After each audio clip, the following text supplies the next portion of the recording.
Alguma vez na vida você já sentiu insegurança, incertezas? Quando você estava passando por alguma situação ou está passando por alguma situação em que você projeta o futuro, olha para frente e não sabe como as coisas serão resolvidas, se as coisas vão melhorar, se vão piorar, ou se vão continuar do jeito que estão e do jeito que estão não está nada bom. Essa pandemia trouxe gravemente incertezas e muitas inseguranças sobre o amanhã.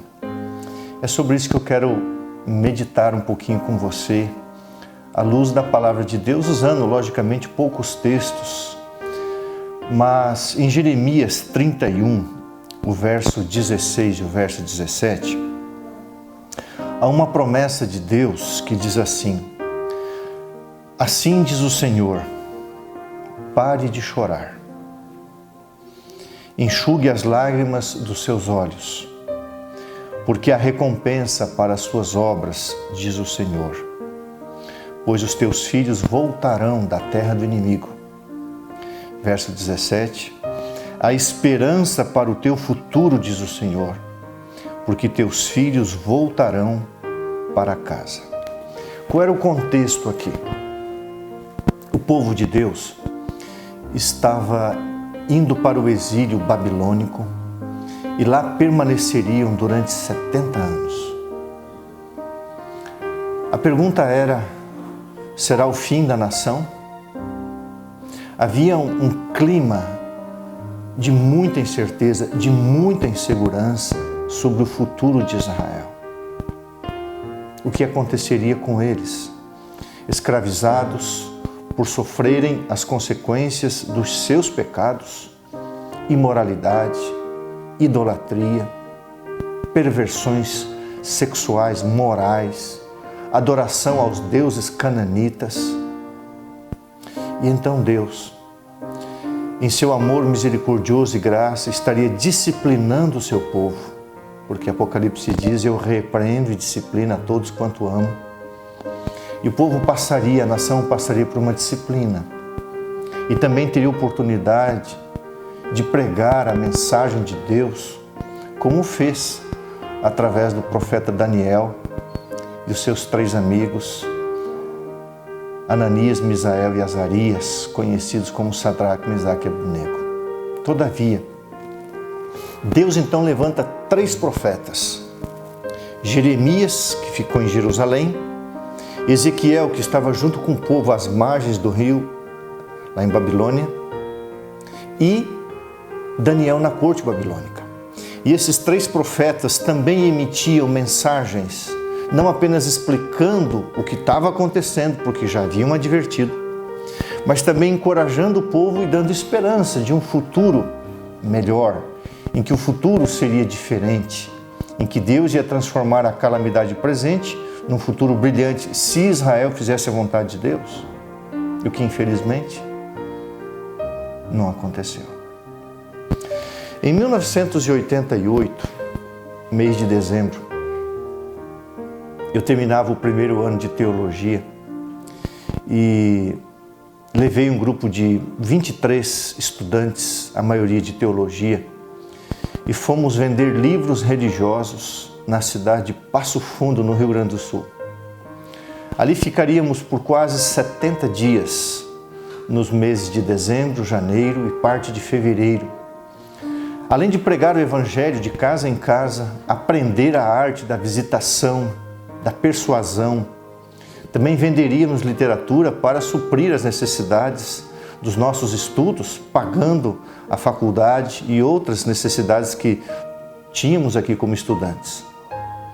E lá chegamos, ficamos numa casa nos fundos da igreja e começamos a trabalhar. A primeira semana, um grande fracasso. Ninguém vendia nada. O trabalho era realizado, mas parece que as portas do céu estavam fechadas. A segunda semana foi pior. Eu tinha sido um colportor, a gente usa a palavra colportor, um vendedor de livros religiosos, exitoso, por quase um ano efetivamente falando, e depois durante um período de férias Então eu fui liderar agora porque eu sabia fazer o trabalho. E eu saía para trabalhar e as coisas não aconteciam, eu tentava ensinar e as coisas não aconteciam. E um clima de grande insegurança, de grande incerteza se abateu sobre a minha pessoa e sobre os que estavam lá. E a gente olhava para o futuro e dizia, isso aqui vai dar tudo errado e a gente não vai conseguir voltar. Mas eu tinha uma convicção, o chamado de Deus para ser um pastor. E então, numa tarde, eu mandei os estudantes irem trabalhar de casa em casa e eu entrei na igreja, peguei a Bíblia, caí de joelhos e por cerca de 1 hora eu fiquei chorando, clamando, suplicando, implorando a Deus que a situação fosse transformada, mudada e que do fracasso nós alcançássemos o êxito, a vitória, para a honra e glória de Deus e para a gente terminar o tão sonhado curso de teologia. E depois de 1 hora, ajoelhado, chorando, sozinho, clamando a Deus, eu encontrei esse texto na Bíblia. E Deus falou para mim, pare de chorar, reprime a tua voz de choro e as lágrimas dos teus olhos. A recompensa para o teu futuro, a esperança para o teu futuro e a recompensa para o teu trabalho. Queridos, quando Deus fala com você, nenhuma outra voz consegue se sobrepor para te intimidar. A incerteza sumiu, o medo sumiu, o grupo chegou à noite e nós fizemos um pacto de acordarmos de madrugada, clamarmos a Deus e aprendermos a orar mais ainda. E fizemos isso. E no final daquele período, foi uma grande bênção de Deus, uma grande bênção de Deus. Isso faz mais de 30 anos. E ali eu aprendi que por mais habilidades e meios que você tem, quando você não depende total e exclusivamente de Deus, você é uma pessoa insegura, o teu futuro é incerto. Mas quando você ouve a voz de Deus diretamente, seja através de uma música, um sermão, um testemunho, as providências, mas especialmente quando você toma a palavra de Deus e cai de joelhos e Deus se comunica com você, meu amigo,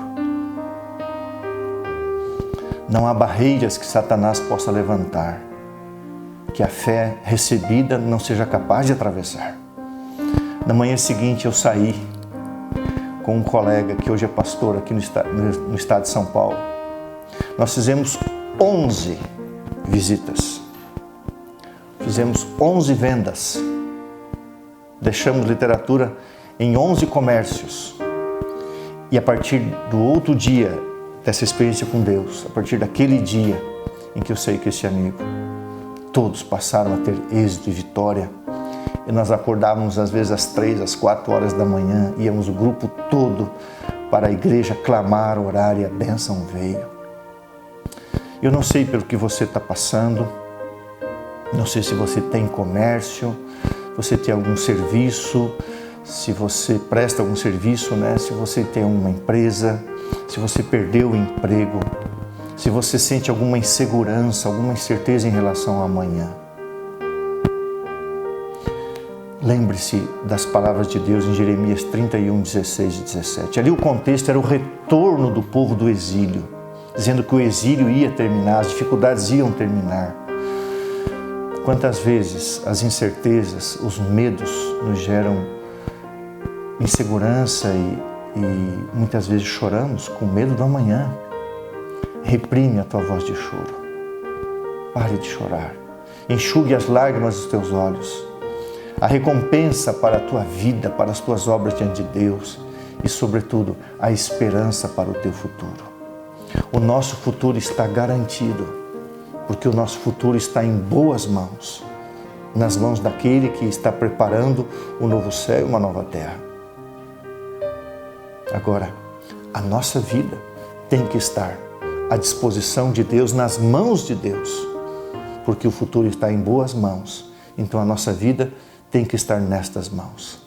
Que Deus abençoe você com a segurança e a certeza de que Ele está no controle e Ele precisa controlar a nossa vida também.